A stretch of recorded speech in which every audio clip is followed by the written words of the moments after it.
Hi there, welcome back. Welcome back to the channel. Welcome to something completely different. This is the first video on my DIY tube tester maybe project. When I say maybe, I don't know if this is going to work, if it's going to be worth it.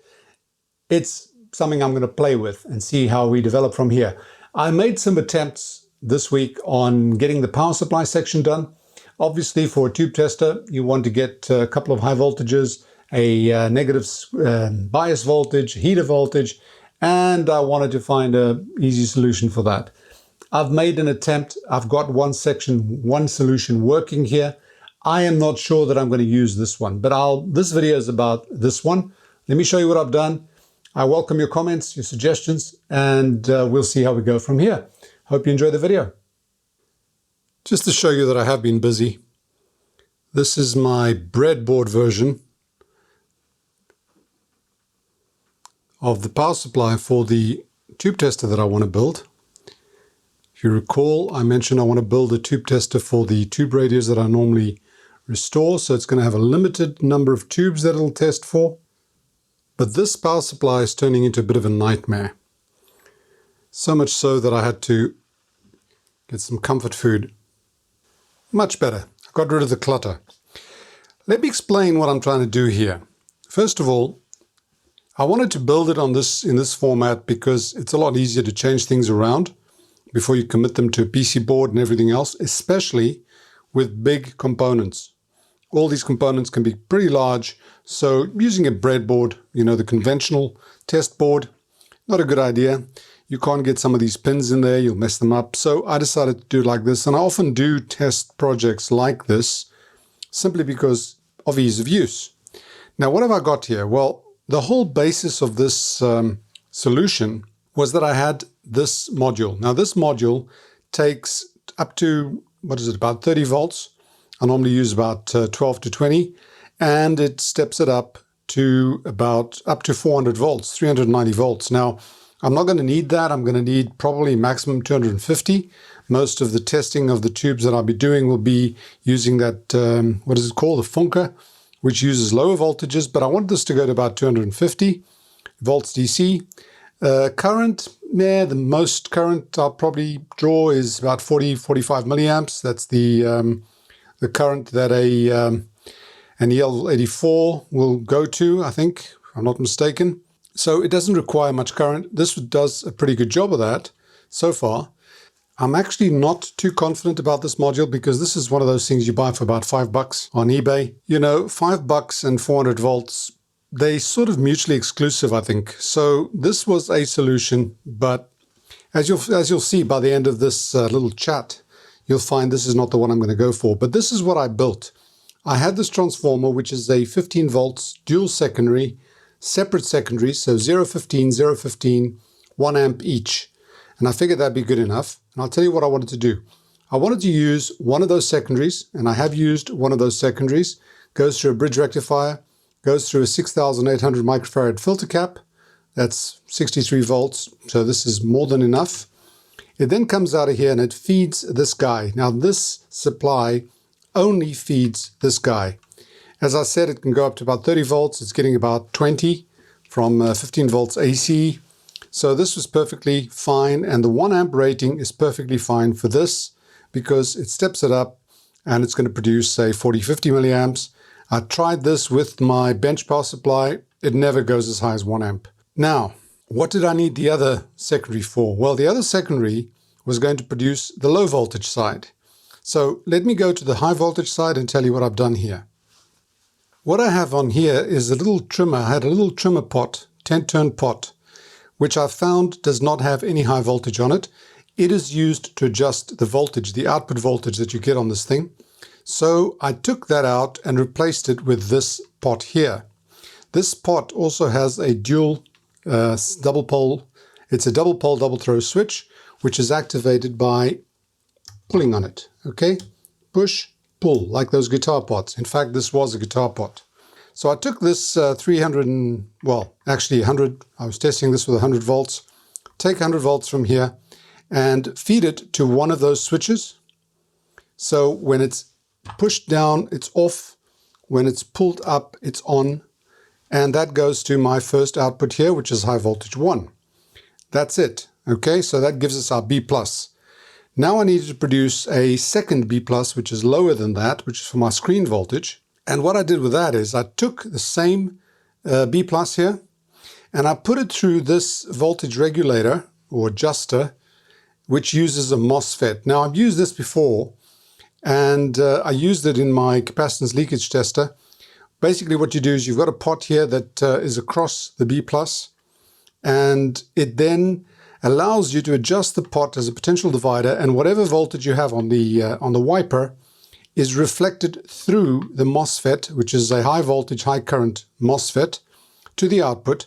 So it allows you to adjust it from practically 0 volts, not quite, but all the way up to the B+. And that's exactly what I wanted.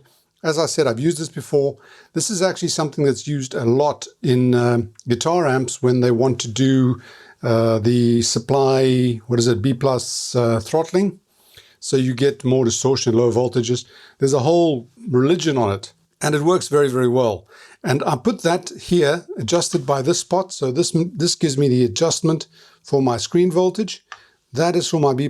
This is my second B+, call it second B+, B+2. And I can adjust that.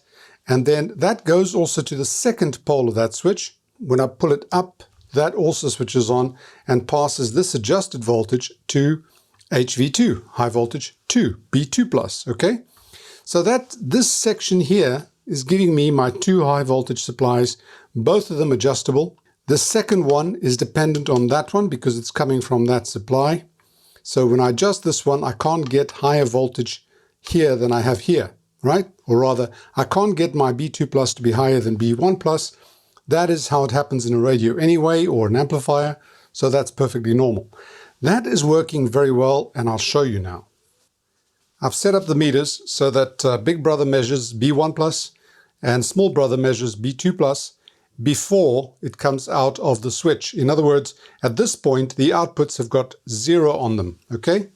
Because my switch, hell, it wasn't set that way. Now it's in, so this circuit is off. So I'm measuring the voltages coming out of those 2 regulator or control circuits, going into the switch, but not coming out of the switch because the switch is off. I'm going to switch on the mains supply. And what we have here is, there's B1+, 47 volts, because this one here, this is B2, I've got it on 0, and I can now up it. In fact, let me put it on max, and we'll see just how this tracks. There's a 2 volt difference here, which is normal. Now, if I up that voltage, B1+ is going up, B2+ is going up. See that? If I want to get, say, 150 on there, this probably could do with a 10-turn pot as well, but I'm not going to go there. 150, 150, 156. This is just altering a little bit there because there's no load, absolutely no load. Now, what we'll see here, let me take this out and measure the output of the supply. So if I measure B1+ output, I get 0. B2+ output, I get 0. Now, if I activate the switch, there we go. So that means there's B2+. That means that what I would do, let me switch that off. What I would do is I'd have 2 little voltmeters monitoring B1+ and B2+, whether it's the anode voltage and screen voltage or whatever it's used for. I'd have these 2 little meters telling you what voltage they are. I would set it to that voltage, okay, always with this thing off. And then when I've got that ready, before I supply high voltage to the tube, I check that everything is fine, including the heater supplies and everything else, and then I can zap it, okay? That is just a safety measure. I like that. I like the way this works, with the exception of this boy over here. We'll get to that in a minute. Then the second guy over here, the second supply from this transformer, also 15 volts. What does that do? Well, as you probably know, for a tube tester, you need quite a few supplies. You need probably 2 high voltage supplies, which I've got. You also need a heater supply, and you need a bias. Now, what I decided to do is to take this 15 volts AC, rectify it, filter it, and then connect it negative. In other words, this supply here becomes a negative voltage relative to ground, which is this wire going along here. As you can see, this red wire is connected to ground. So all the voltage I'm getting from this cap is going through the negative route. And the reason for that is that my heater supply can be anything, but my bias supply has to be negative relative to ground. So I've got minus 20 volts or so DC coming out here. And what I've got it doing is going through an LM337. Now the LM337 is a negative voltage regulator, and it can go from minus 1.25 all the way to minus 32 if you've got the right supply on here. I don't have 32 volts or 35 volts, so it's going to go from minus 1.25 to minus, what's it going to be? About minus 18 or so. Now this supply is just for the bias. That part of the supply is just for the bias. This LM337 is configured exactly as per the data sheet with a pot over here, which allows me to vary the negative voltage. But it's also got a couple of diodes here these diodes are actually reversed because remember, this is negative voltage. I wanted 0 volts on the output instead of, minus 1.2. I'm not quite getting there, and I think I know why, but there's very little current through here, so this diode drop is not working. It needs current to make that drop 1.4, 1.2. My idea was if I've got minus 1.2 plus 1.2 comes to 0. I get it. If I start drawing current over here, I get it to about minus 0.4, which is probably good enough, but we'll see if that's good enough in the future. And this resistor here is just a constant, just to provide a little bit of current drain, so this thing is not operating without a load.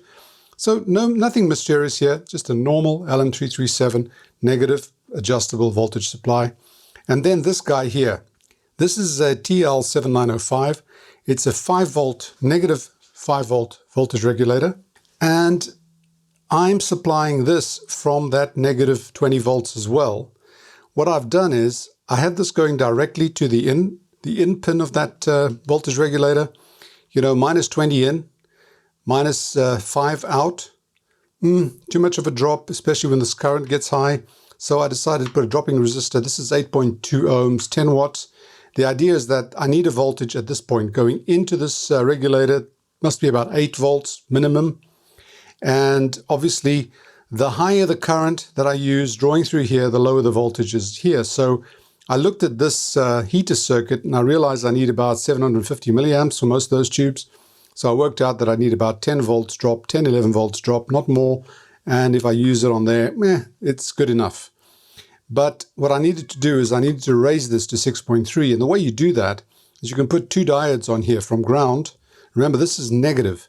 So from ground, diodes in reverse going to the ground pin over here. That's a 1.2 volt drop. So the output should be about 6.2 volts. Again, it's a little bit dependent on load. And bear in mind, this thing draws 750 milliamps when you put it onto an EL84 or EL41. And that's where the problems start. This thing is heating a lot, which is normal. That's heating even more, which is also normal. And after I tested this, it all works, but I don't like this. I don't like this because I realized I had to go back and think, why the hell am I doing it this way? And the answer was to avoid a high voltage transformer. Then I realized I was being really dumb because I have high voltage transformers. I've got quite a few from old chassis lying around from tube radios. Old tube radios that have got no chance of being restored. I've got transformers like that. And those transformers will give me 200 and something volts AC, which I can then rectify. I won't be able to use these capacitors, obviously. I'll have to use high voltage capacitors. And then I can do 2 of these circuits, 2 of these reducers with a MOSFET and get my 2 B pluses. Okay? In fact, I could get them independent of each other, not like this one where one follows the other. I'll have to think about that, whether I might want that to happen. But I can get this system, HV1, HV2, very easily from that. The other difference is that I'll be working with high voltage on the pots. The full B plus coming out of the mains transformer will go across the pots. So maybe this sort of pot is not going to work. I've done this on the capacitance leakage tester. These particular pots are very sturdy.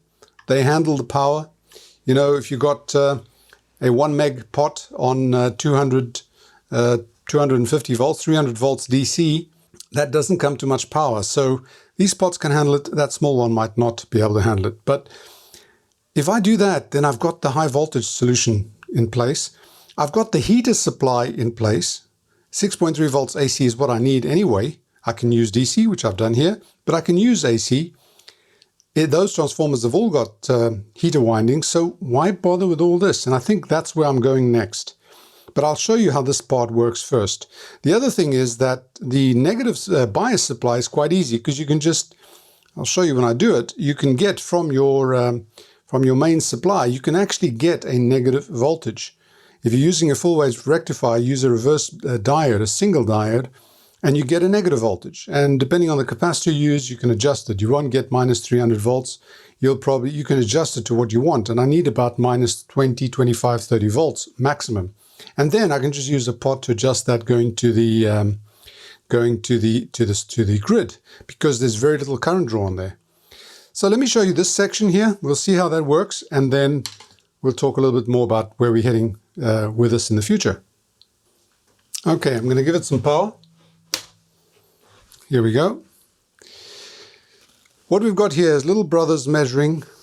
This is all DC. Little brothers measuring the heater voltage, which at the moment is 6.6 volts. It probably could go down, might go down a couple of 100 millivolts, might go to 6.4. I don't care. 6.3 is what I want. 6.6 is fine. It will go down. So that's my heater supply there. No load at the moment. And that's being regulated by that chip, the 7905, which, as I said, gets pretty hot over here. This supply here, that one there, Big Brother's measuring my negative bias supply. And as you can see, it's at minus 1.5. Some of those tests require us to put 0 volts on there. I could get around that. I can actually put a push button short switch and make sure that that goes to 0. I'll figure something out. Depending on how I go, I'll figure out what to do. But what this allows me to do is adjust this.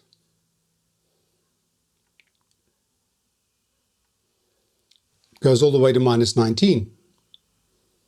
And it's fully adjustable. So I've got my adjustable negative bias for the grid bias.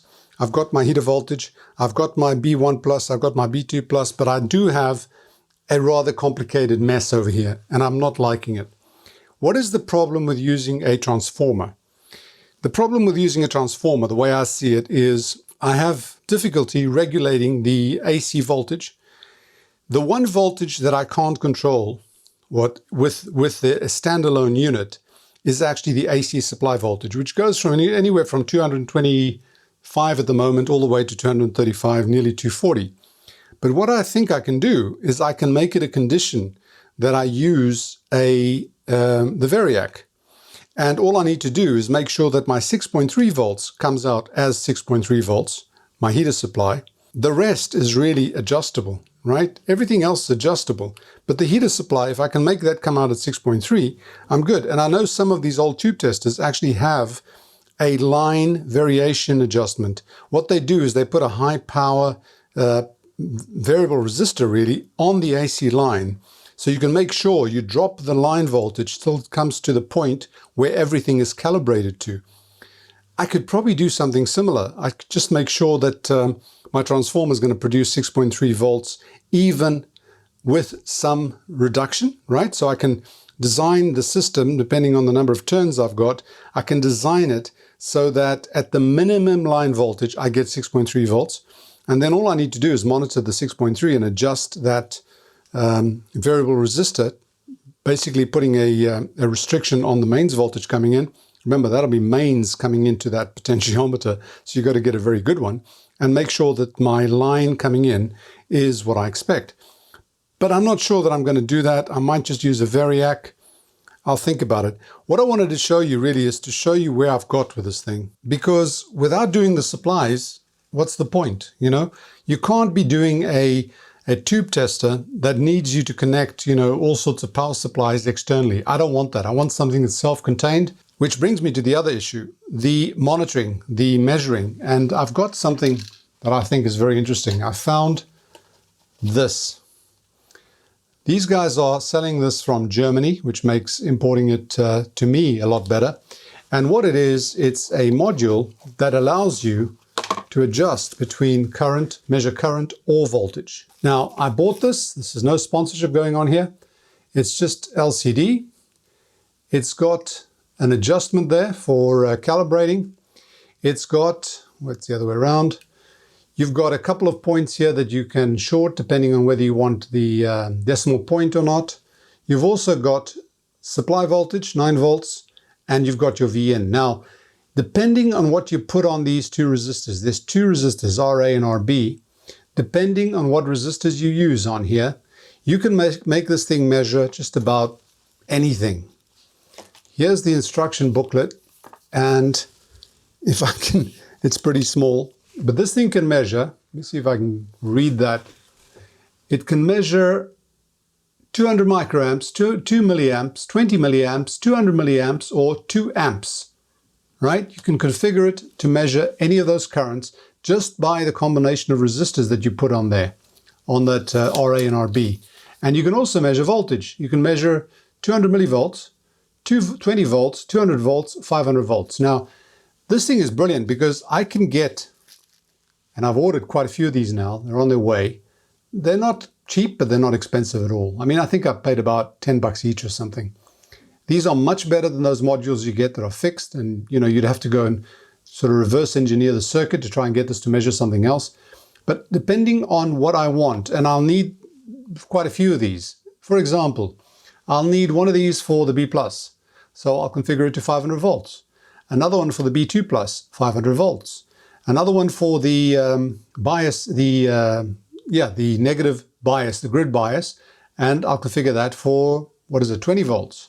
Or maybe, what is the next range? 200 volts? Probably 20 volts will be enough, so I can configure that to 20 volts. I'll need this for measuring current on the anode current, so I can configure this depending on which type of tube I use. I've got various ranges here. I can put a switch. They actually give you a little circuit here and tell you how to make it switchable. I can get this to read, 2 milliamps for a, say, a low a triode like a ECC83. I think it draws about 1 milliamp. I can set it to 2 milliamps. I can set it to 200 milliamps for a power tube. This is great, and it'll look the same. All the meters will look the same, and that I like. I'm not sure how I'm going to measure the... actually I do know. I can put one on the heater supply. What I'll need to do is I'll need to rectify the heater supply, use a voltage divider, and measure the heater supply so I can make an adjustment on the line voltage if I need to. So I'll need at least 2 here, 1, 2, right? Anode voltage, screen voltage. I'll need a grid voltage, so that's 3. I'll need a anode current, 4. And I think that's it. Maybe measure the heater supply if I want to do that. Don't forget, I can actually make these things switch to fixed positions. Like I can put a switch here for the B+. It'll be a circuit like this one, but I can have a switch which says, 100, 150, 200. I can decide to put switches, so I don't need to monitor them at all because I know that if my line voltage is regulated properly, and I can measure that, I know that my supply is going to give me those selected voltages. Again, a lot of food for thought. I just wanted to show you this because I think it's great. I think this thing is fantastic. We'll have to test it, see how it works. It just seems a little bit better quality and a lot more consideration. I mean, it comes from Germany, what do you expect? Than the normal cheap ones that you find on eBay, where you need 1, order 3 because 2 might not work. Nothing against that. I'll buy those too, but this thing I liked. So that was just a little story about what's going on with the DIY tube tester for some of the basic radios that I do. I'm taking this one step at a time. If I end up building a supply that I don't need for a tube tester, I can always keep it and have it as a spare, a very alterable, very variable supply. It'll always be useful. My objective here is come to an end and have a PC board designed, probably an alternative point-to-point, but I'd like to see this on a PC board. Some of these voltages are pretty scary, so you don't want this thing flying around. There are so many ways of getting zapped here. My normal assistant, the cat, is not here today. I haven't let him in here because he does tend to try and walk over this. And I like his hairstyle. I don't want to change it. Actually, I don't want my daughter to kill me. But anyway, that's it for now. That's where I am. Give me your comments in the comment section. I really appreciate any ideas and any suggestions. And I will see you back soon with, well, part 2 of this. In the meantime, I've got some other projects starting and a couple that are on the way. The Grundig satellite, I might be doing some alignment this week, depends on time. But I've really enjoyed playing with this. It's a bit of a thrill when you've got some high voltages that can zap you. It makes you pay attention. Once again, hope you've enjoyed that. If you have, click like, share, subscribe, and all that jazz. And if you want to support the channel directly, please do so on Patreon. Thanks for watching. Bye for now, and stay safe.